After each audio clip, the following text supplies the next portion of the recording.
Sou Evaldo Eras, orientador da oficina de mosaico do básico ao intermediário da Fundação Benedito Siqueira e Silva em Paraibuna, São Paulo. A aula de hoje mostra como se inicia um mosaico na maneira direta sobre madeira. A escolha da madeira para a gente iniciar um mosaico, ela é muito importante para dar o acabamento final nele todo, tá?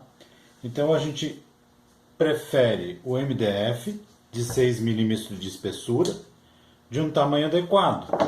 Esse é muito pequeno e muito fino. Eu vou escolher o redondo para que a gente possa efetuar o nosso desenho a partir daqui. A madeira deve estar limpa, sem verniz ou cera. Pensar num desenho e elaborar num papel, pois o desenho é a base de qualquer mosaico. Ele pode ser feito diretamente ou passado, num papel, e depois, via carbono, a gente passa para a base da madeira a ser trabalhada, como já fiz aqui.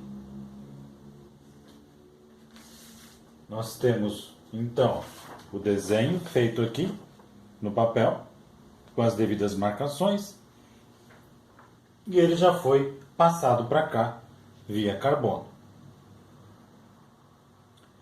A escolha das cores é muito importante também. Eu sempre utilizo o disco de Newton, ou o disco das cores, para a gente ter uma noção de como combiná-las. Geralmente, as cores opostas, elas sempre combinam imediatamente.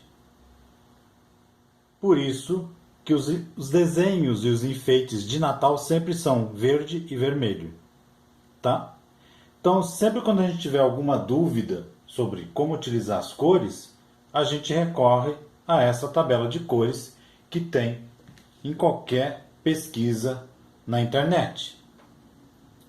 Bom, essas cores elas servem para a gente harmonizar o trabalho e também para ela dar uma relativa composição a todo o trabalho musivo. Depois que a gente escolheu as cores, a gente escreve no desenho o que a gente vai trabalhar. Porque como a gente vai ficar um tempo mexendo com esse mosaico, a gente pode esquecer do que a gente imaginou. Então aqui é verde, escrevo verde. A lápis. Verde também. Verde escuro, pode ser. Verde também. Aqui eu quero amarelo. Aqui eu quero marrom. Mais vinho. Mais azul escuro. Na borda eu quero azul ultramar com azul cobalto.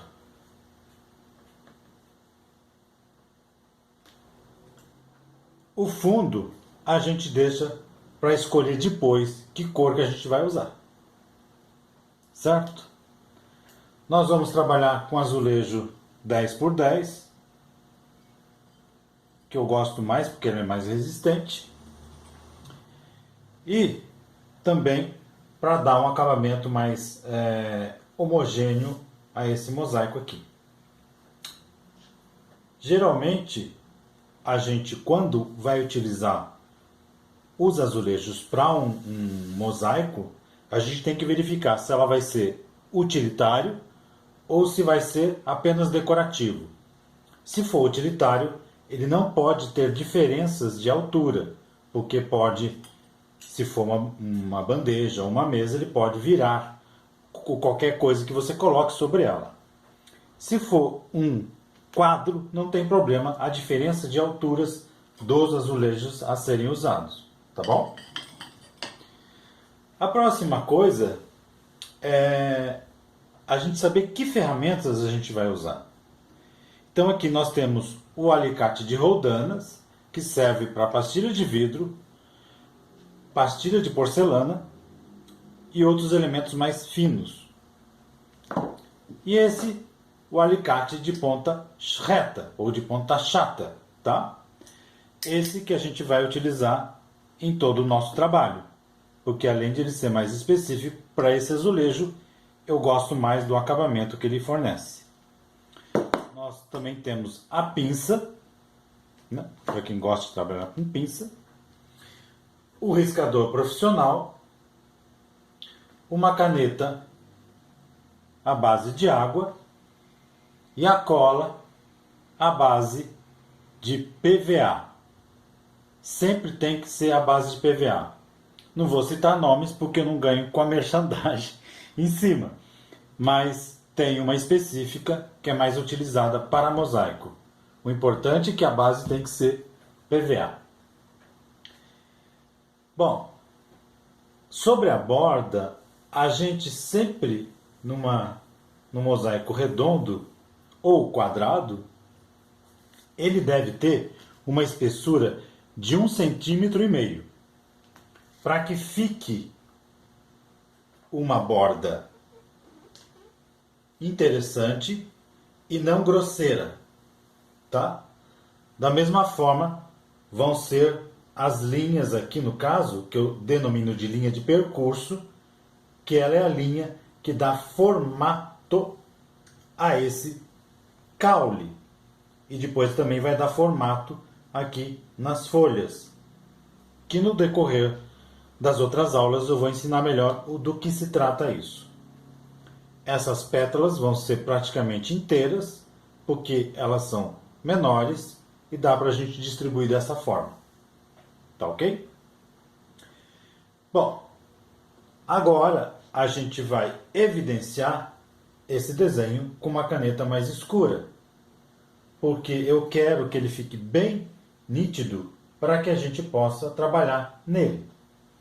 Então eu começo aqui, ó,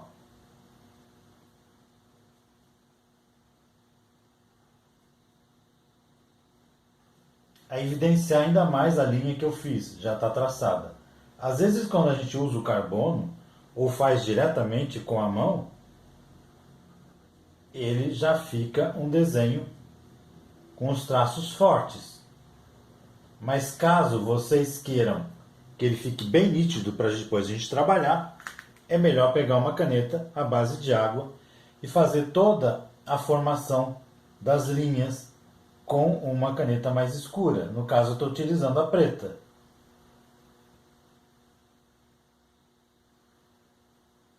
É só uma marcação, porque geralmente quando a gente está fazendo o mosaico, às vezes o desenho é uma mera referência. E essa referência às vezes não segue muito quando a gente está confeccionando a peça, porque ela às vezes tem vida própria, certo? O que é isso? No decorrer também da aula eu vou mostrar para vocês do que se trata. Então, linha por linha a gente vai evidenciando, depois vamos passar para essa outra folha, e aqui também eu evidencio as pétalas, todo ele, só para ficar mais nítido no que a gente vai trabalhar durante a confecção do mosaico. É bom sempre fazer esse destaque nessas folhas, né, e pétalas no caso aqui. Aqui também tem uma. Ela acaba ficando por trás dessa folha. Senão a gente se perde também. Mesmo porque a gente não está criando pétalas aleatórias. Nós estamos respeitando esse desenho aqui. Certo? Então assim vai fazendo todo ele até terminar toda a feitura do desenho na sua complexidade, tá bom? Eu espero que vocês tenham gostado dessa introdução da aula de mosaico. Então, escolhemos a madeira, escolhemos o desenho, passamos para cá, escolhemos as cores, a ferramenta a ser trabalhada, o cortador que está aqui e a cola. Eu espero que vocês tenham entendido e compreendido toda a demonstração inicial. E espero vocês na terceira aula para dar continuidade à confecção do nosso mosaico. Muito obrigado.